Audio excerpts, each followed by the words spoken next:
বন্ধুরা good afternoon, কেমন আছো? আশা করি সবাই ভালো আছো। তোমাদের ভালোবাসা আশীর্বাদে আমিও মোটামুটি এখন ভালো আছি। কালকে আমার শরীরটা খুব খারাপ ছিল গো, তবুও রথের মেলায় গেলাম। আমাদের বাঙালিদের একটা কোনো উৎসব আসলে, আমাদের বাঙালিদের উৎসব রথের মেলাটা সবাইরই, কিন্তু আমাদের বাঙালিরা একটু বেশি মানে কোনো কিছুতে সেলিব্রেট করতে যায় আর কি। যাই হোক, আমরা ভালোবাসি আর কি যাওয়াটা। দুর্গাপূজা আসলে আমরা প্রতিটা দিন দুর্গাপূজা দেখার জন্য একদম পাগল হয়ে যায়, যেরকম সব পুজোতে আমরা খুব ভালোভাবে সেলিব্রেট করি আর কি। যাই হোক, কালকে শরীর খারাপ সত্ত্বেও গেলাম।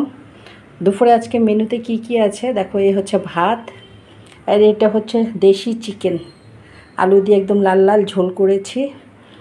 একদম পাতলা করে করেছি অবশ্য, বেশি মশলা টশলা দিলাম না। এই যে দেখো, পাতলা করেই করেছি। এটা দেশি চিকেন, লোকাল চিকেন যাকে বলে।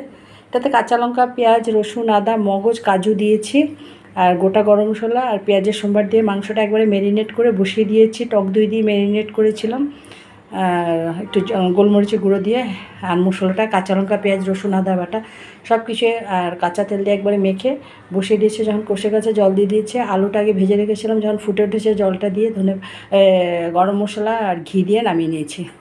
এটা হচ্ছে লোটে মাছ। এটা এখন অবশ্যই এখনের জন্য না, এটা বিকালের জন্য। বারবার কে রান্না করবে এই গরমের মধ্যে, এই জন্য এখনই করে নিয়েছি। এটা কাঁচা লঙ্কা, পেঁয়াজ, রসুন একটু কুচিয়ে থেঁতা করে একবারে মেখে কাঁচা তেল দিয়ে কালো জিরের সম্বার দিয়ে বসিয়ে দিয়েছি। যখন হয়ে এসছে নামানোর আগে ধনেপাতা দিয়ে নামিয়ে নিয়েছি। আর এটা হচ্ছে আলু আর কাঁকরোল দিয়ে মাছের ডিম দিয়ে করেছি দেখো। এটা হচ্ছে তোমার পেঁয়াজের সম্বার দিয়ে আগে তোমার ডিমটা ছেড়ে দিয়েছি। ডিমটা যখন একটু ভাজা ভাজা হয়ে গেছে, আলুটা ভাত করলাটা দিয়ে হলুদ নুনে সামান্য লঙ্কার গুঁড়ো দিয়ে ভালো মতন ভাজা ভাজা হওয়ার পর একটু ঢেকে ঢেকে করেছি। তারপরে যখন হয়ে এসছে নামিয়ে নিয়েছি। এটা হচ্ছে শসা লেবু, শসা লেবু নাই, শসা আর তোমার পেঁয়াজের স্যালাড। এখানেও পেঁয়াজের শসা কেটে রেখেছি। এই হচ্ছে আজকে দুপুরের মেনু। আমার এই ছোট্ট ভিডিওটা যদি তোমাদের একটুকুও ভালো লেগে থাকে, প্লিজ আমার চ্যানেলটাকে একটু ফলো করে দিও, একটা লাইক দিও, একটু কমেন্ট করো। যারা ইউটিউব থেকে দেখছো তারা আমার চ্যানেলটাকে একটু সাবস্ক্রাইব করে দিও। বন্ধুরা সবাই ভালো থেকো, সানডেটা খুব ভালোভাবে কাটাও।